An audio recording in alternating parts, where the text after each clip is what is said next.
Admiral Lin stared out the viewport of the diplomatic vessel Harbinger, watching the massive space station grow larger against the backdrop of unfamiliar stars. The Galactic Council's judgment spire was an imposing structure, a twisted lattice of gleaming metal stretching 20 kilometers from end to end.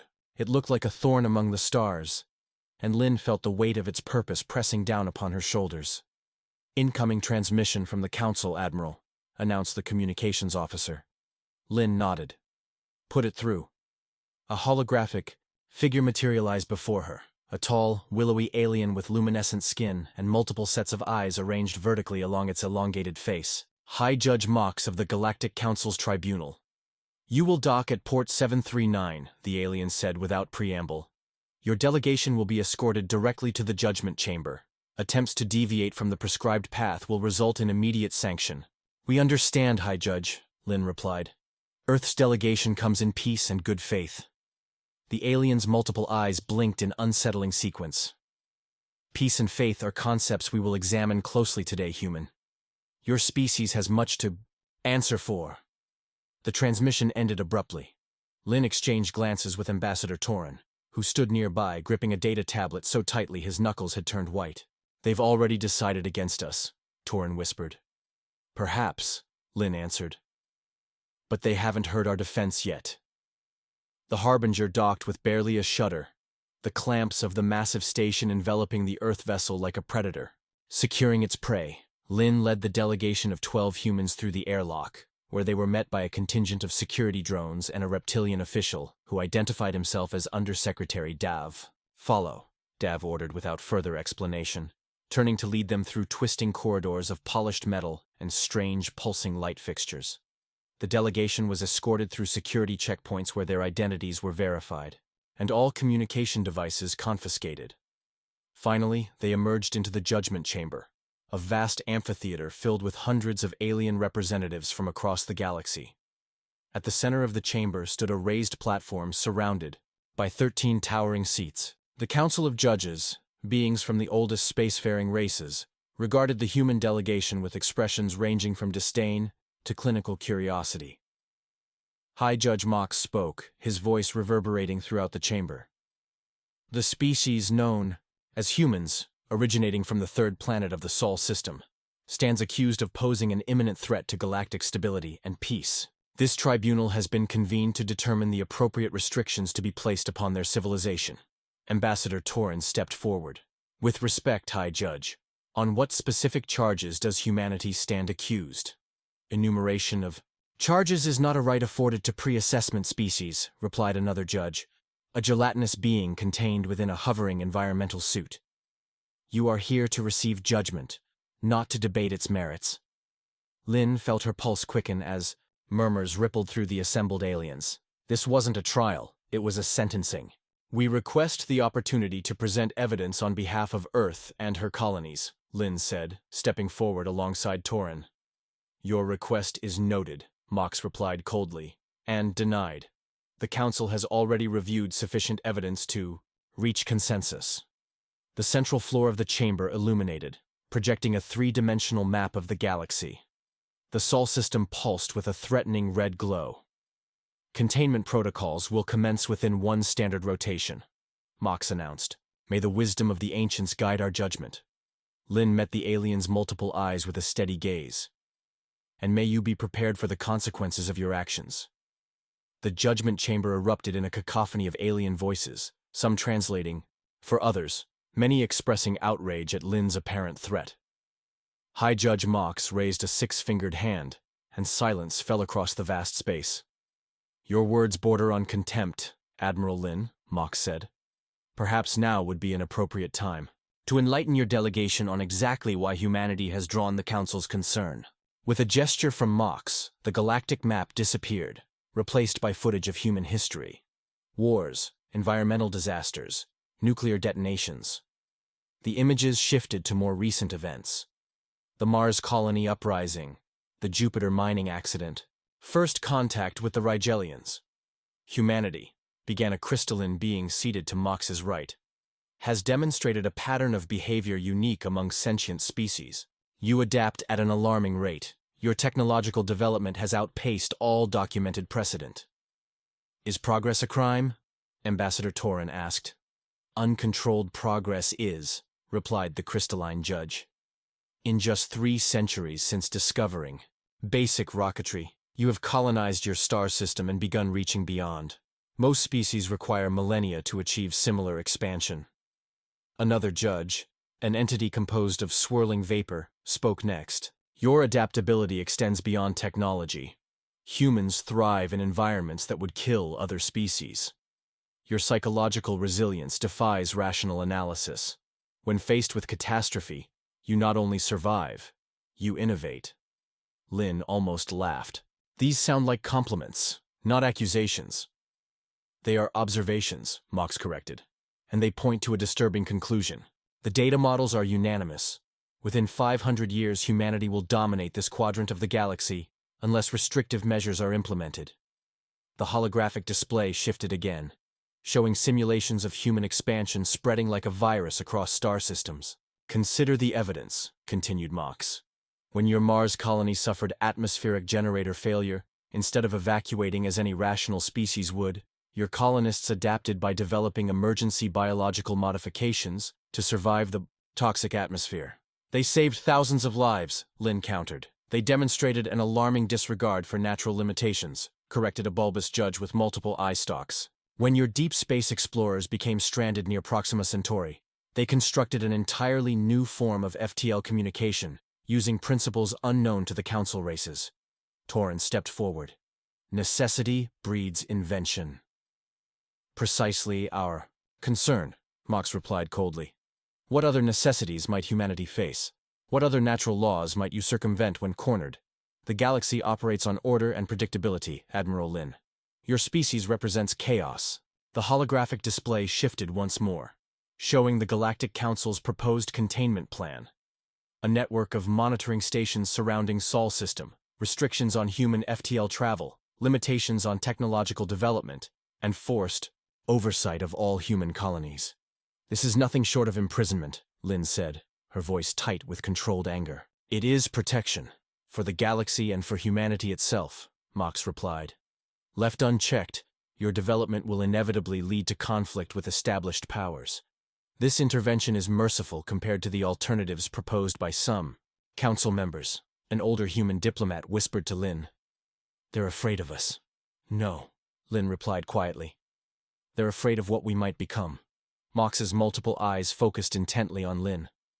The containment protocols have already been approved by 12 of the 13 elder races. Implementation will proceed regardless of your objections. And if we resist? Torin asked. A heavy silence fell over the chamber before Mox responded. The last species that defied a council judgment no longer exists among the stars. Their homeworld serves as a monument to the consequences of defiance. Mox's voice softened slightly. Please understand, we do not seek your extinction, merely your containment. Lin stepped forward, her face resolute. Then understand this, High Judge. Humanity has never accepted captivity. Not from nature, not from each other, and certainly not from those who fear our potential. Admiral Lin speaks from emotion rather than reason, Ambassador Torin interjected, placing a cautioning hand on Lin's arm. We request a recess to consult with our government regarding the Council's containment proposal. High Judge Mox conferred briefly with the other council members before responding. A recess is granted. 3 standard hours. You will be escorted to designated consultation chambers. As the human delegation was led away, Torin whispered to Lin, we need time to formulate a proper response. Antagonizing them outright won't help Earth's position.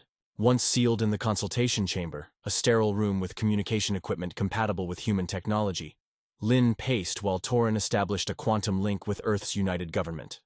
They've already decided, Lin argued while they waited. This is a formality before they implement a blockade. Perhaps, replied Dr. Varden, the delegation's scientific advisor. But their fear is telling. They see potential in us that they either never had or have long since lost. The quantum link stabilized, revealing the grim face of President Ortiz. After Torin explained the situation, a heavy silence filled both rooms, separated by dozens of light years, yet connected by instantaneous communication. itself a human innovation that had alarmed the Council. Their containment plan would cripple our expansion efforts, President Ortiz finally said. The colonies on Proxima B and Tau Ceti would be cut off. Research into dimensional physics would be prohibited. This is unacceptable. Our military assets are significantly outmatched, advised General Reed, appearing in the transmission beside Ortiz. If they deploy the combined forces of 13 elder races, Earth could not withstand direct confrontation. Lin stepped into view of the transmission. But they're not united. I observed tensions in that chamber.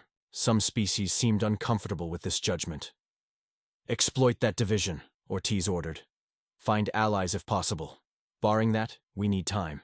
Our deep space projects need at least 6 months before they're operational. When the delegation returned to the judgment chamber, Ambassador Torin approached the central platform with a digital proposal in hand. Lin watched the alien judges, studying their subtle reactions. Honorable Council, Torin began, humanity respectfully requests a modification to your containment protocols. We propose a 5-year transition period during which Earth will demonstrate our commitment to peaceful coexistence while gradually adapting our expansion programs to Council guidelines. Murmurs rippled through the assembly as Torin detailed the human counter-proposal, essentially a delaying tactic disguised as diplomatic compromise. This proposal is inadequate, announced a judge composed of interconnected metallic spheres. Studies indicate a 78.3% probability that humans would use this period to develop countermeasures against Council authority. The judge is correct, Mox added. The containment must be immediate and comprehensive. Lin noticed a subtle exchange of glances between 2 Council members, the vapor entity and a towering avian being. Potential division among the judges, just as she'd suspected. Perhaps, the avian judge suggested, a limited trial period could demonstrate. The judgment has been decided, Mox interrupted sharply. The human proposal is rejected. Lin stepped forward despite Torin's attempt to hold her back.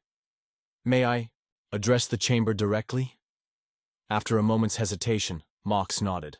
Distinguished representatives, Lin began, projecting her voice to fill the vast space. I speak not just to the Council, but to all gathered here. Many of your civilizations have faced existential threats in your histories. Many have overcome limitations through innovation.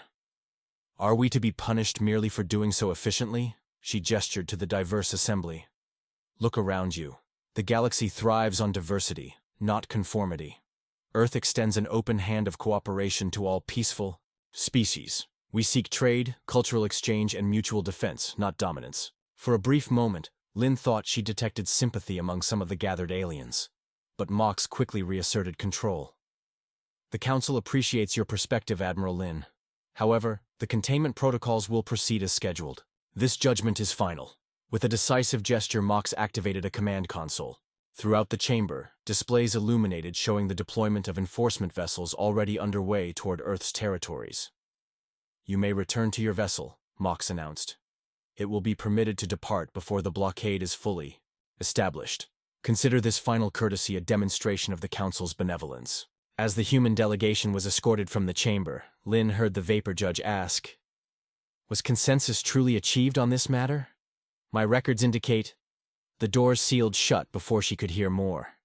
Aboard the Harbinger, Lin gazed at the tactical display showing Council warships moving into position around known human space. Set course for Earth, she ordered grimly.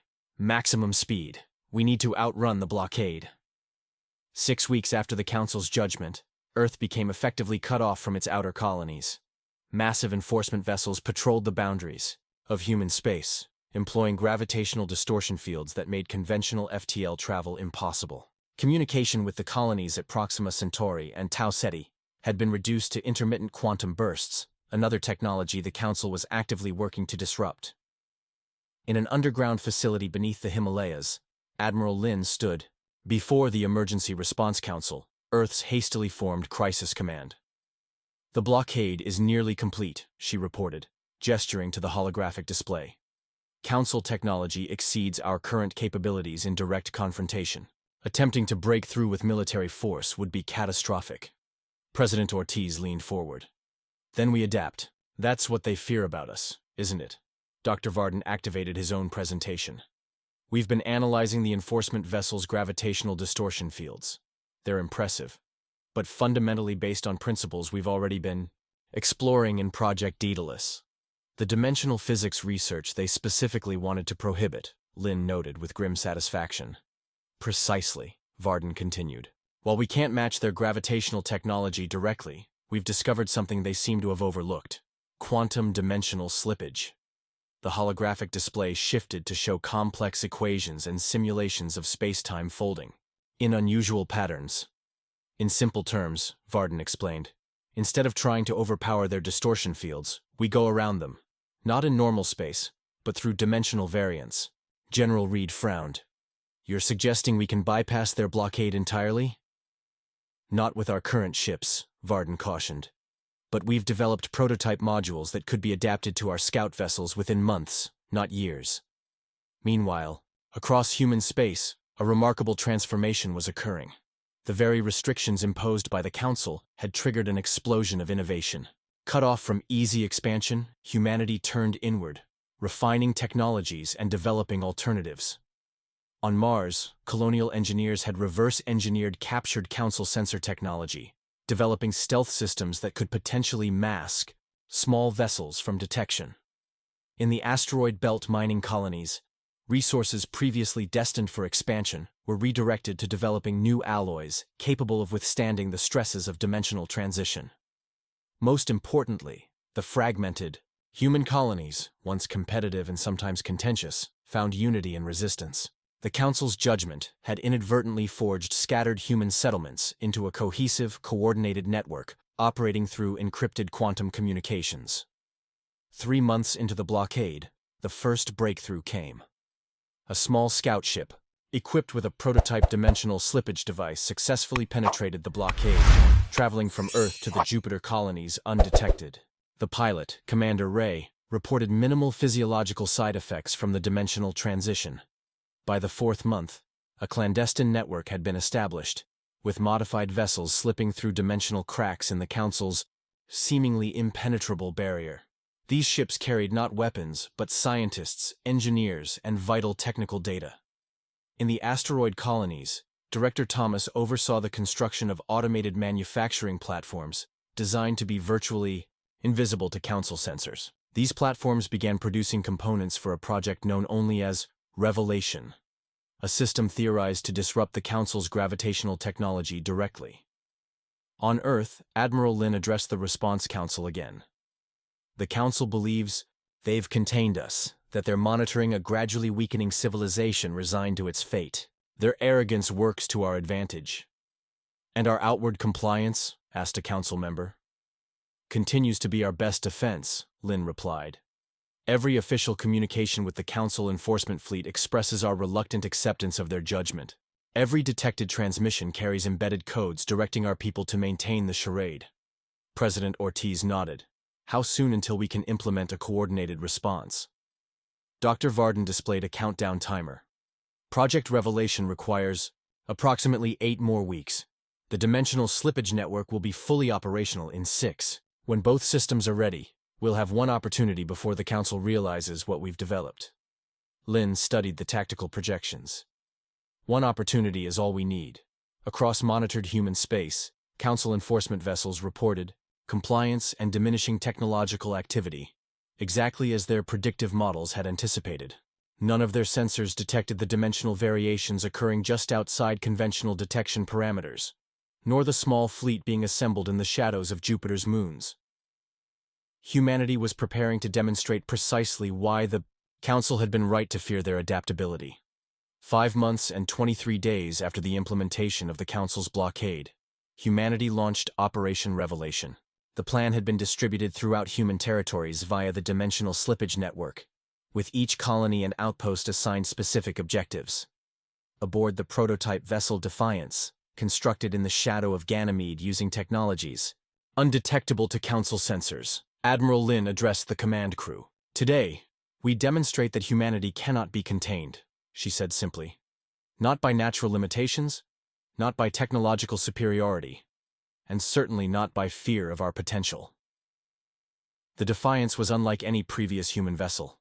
Rather than attempting to match Council technology directly, it incorporated principles they'd never explored.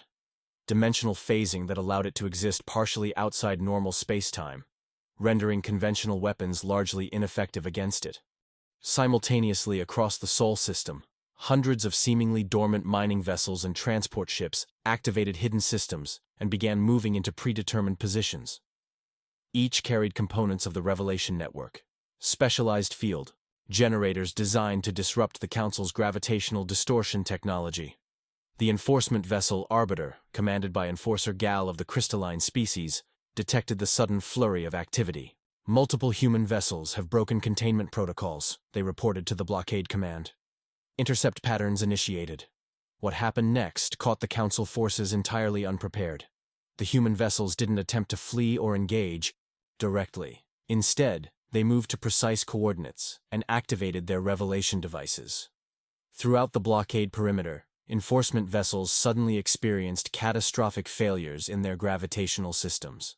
The distortion fields meant to prevent human FTL travel collapsed, as the Revelation Network created carefully calibrated dimensional resonance patterns that interfered with their fundamental operating principles.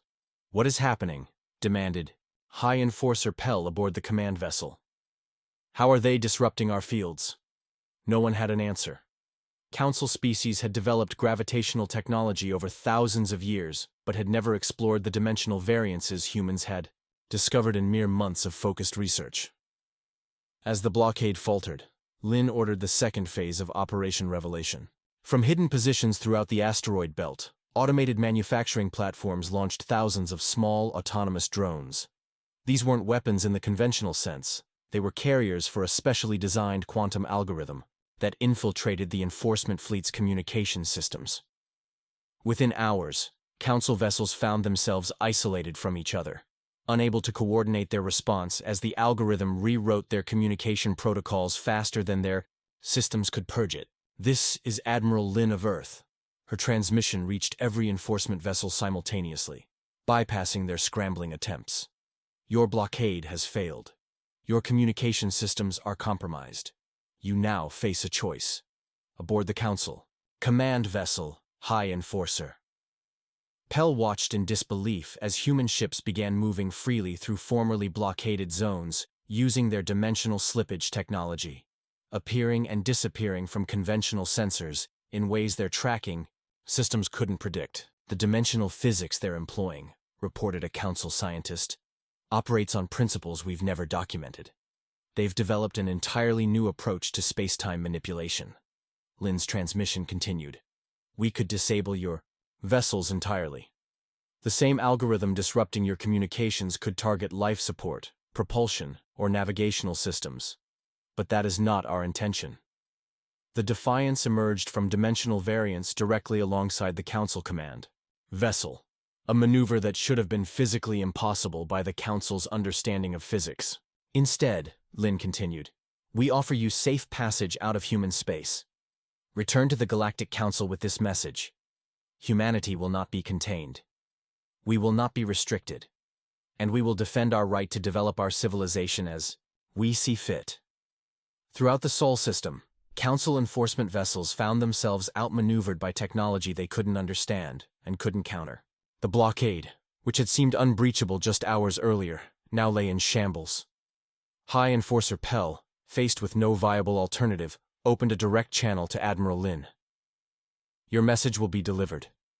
But know this. The full might of the Galactic Council has yet to be brought against you. This demonstration will only confirm their fears about human potential." Lin's response was measured but firm. "Then let them fear, or let them learn to see potential as something to be celebrated rather than contained. The choice is theirs." The Great Chamber of the Galactic Council had not witnessed such discord in over 3,000 years. Representatives from hundreds of species filled the tiered seating, their voices creating a storm of argument that even the sophisticated acoustic systems struggled to manage. High Judge Mox stood at the central platform, attempting to restore order. "The Council will come to order. This unseemly display dishonors the traditions of—" "Your judgment has been proven catastrophically wrong," interrupted the avian Judge Kren. "The containment has failed. 47 enforcement vessels disabled without a single casualty. The humans demonstrated both technological superiority and remarkable restraint. The vapor-composed Judge, Ulo, added, "The dimensional physics they've pioneered represents an evolutionary leap in spatial theory. Their approach shouldn't even be possible according to our understanding of universal constants." Mox's multiple eyes blinked in agitation. "This development only confirms our assessment. Humanity's unchecked advancement poses a fundamental threat to galactic stability. We must respond with overwhelming force before they extend their influence beyond Sol." Throughout the chamber, fractures appeared in what had once been consensus. Species that had previously deferred to the elder races now voiced independent concerns. The Rigelians, who had limited but positive contact with humans before the blockade, spoke openly of human creativity. The methane-breathing Tau representatives questioned whether diversity of approach might strengthen rather than threaten galactic civilization. "A punitive expedition would be disastrous," warned Judge Ulo. "Our models completely failed to predict their response to containment. We have no reliable projections for how they might react to direct aggression." In a rare breach of Council protocol, a non-judge was permitted to address the chamber. High Enforcer Pell, still shaken from the blockade's collapse, stood before the assembly. "The humans could have destroyed our fleet," Pell testified. "Their technology allowed them to bypass our defenses completely. Instead, they demonstrated their capability and then offered safe passage. This behavior contradicts our assessment of them as an inherently expansionist threat. One tactical decision does not negate a pattern," Mox countered. "Human history remains defined by conquest and resource competition. As does the history of every spacefaring race," Judge Kren pointed out, "including our own." The crystalline judge who had supported the containment now shifted position. "Perhaps our approach was fundamentally flawed. We attempted to restrict a species whose defining characteristic is adaptation to restriction. We may have accelerated the very development we sought to prevent." Throughout the chamber, displays showed the latest intelligence from Sol system. Human vessels were now routinely using dimensional slippage technology for transport between colonies. The Revelation Network had been expanded to protect all human territories. Most concerning to the Council hardliners, human diplomatic vessels had been detected approaching previously uncontacted systems beyond Council influence. "They seek allies," Mox warned ominously, "or trade partners," countered Ulo. "Our judgment forced them to look outward precisely because we tried to turn them inward." After 3 days of increasingly fractious debate, the Council remained deadlocked. The elder races, for the first time in recorded history, found themselves unable to form consensus. 7 judges now favored diplomatic re-engagement with humanity. 6, led by Mox, continued to advocate for containment or more drastic measures. In this environment of unprecedented division, an unexpected transmission arrived from Sol system. A formal request from Earth's government to send representatives to address the Council directly. Judge Kren supported immediate acceptance. "If we truly value reason over fear, we must hear them." "It could be a deception," Mox warned. "A distraction while they further develop their capabilities." "What capabilities? Remain that they haven't already demonstrated?" asked Ulo pointedly. "They can bypass our most advanced defensive systems. They've proven resistant to our gravitational technology, yet they seek dialogue rather than dominance." After another day of debate, the Council narrowly voted to permit a human delegation to return to the Judgment Spire. 7 standard rotations later, the human diplomatic vessel Harbinger once again approached the massive station. This time, however, it was accompanied by 2 escort vessels employing the new dimensional technology. A subtle but unmistakable reminder of humanity's newly demonstrated capabilities. As Admiral Lin prepared to once again face the Galactic Council, she reflected on how dramatically circumstances had changed. They would enter the chamber not as supplicants awaiting judgment, but as equals demanding recognition. "The Council is divided," Ambassador Torin noted as they prepared to disembark. "How we conduct ourselves now will determine whether that division heals through cooperation or deepens into lasting conflict." Lin nodded. "Then let's give them something they never expected from the supposedly warlike humans, a path to genuine peace." The Judgment Chamber had been reconfigured since Lin's last appearance. Rather than standing on the chamber floor looking up at the elevated Council, The human delegation now faced the judges across a circular table, a symbolic acknowledgement of changed status. High Judge Mox spoke first, his tone notably less imperious than before. The council recognizes the representatives of Earth and her colonies. You have requested this audience. The chamber awaits your address. Admiral Lin stepped forward, flanked by Ambassador Torin and Dr. Varden. Behind them stood representatives from Mars, Europa, and the outer colonies, a united human presence. Honorable judges, distinguished representatives, Lin began.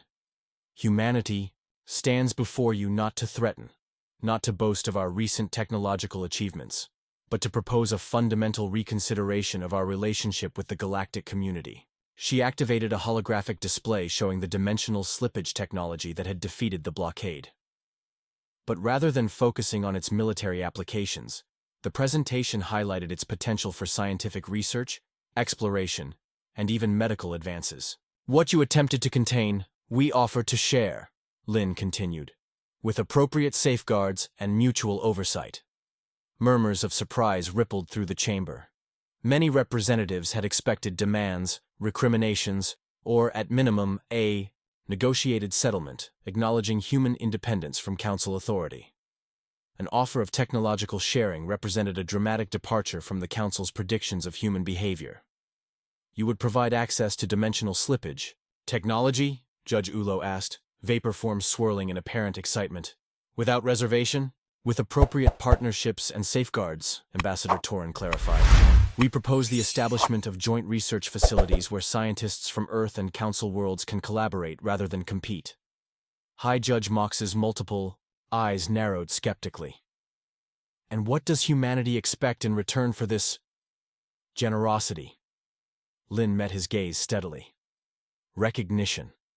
Not merely of our independence, but of our approach to innovation. The Council has existed for millennia, bringing stability and order to the galaxy. We respect that achievement, but stability without growth leads to stagnation.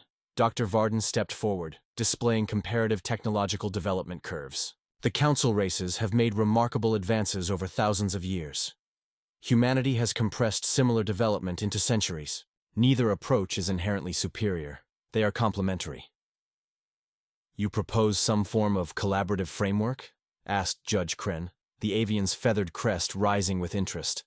We propose a new paradigm entirely, Lin answered.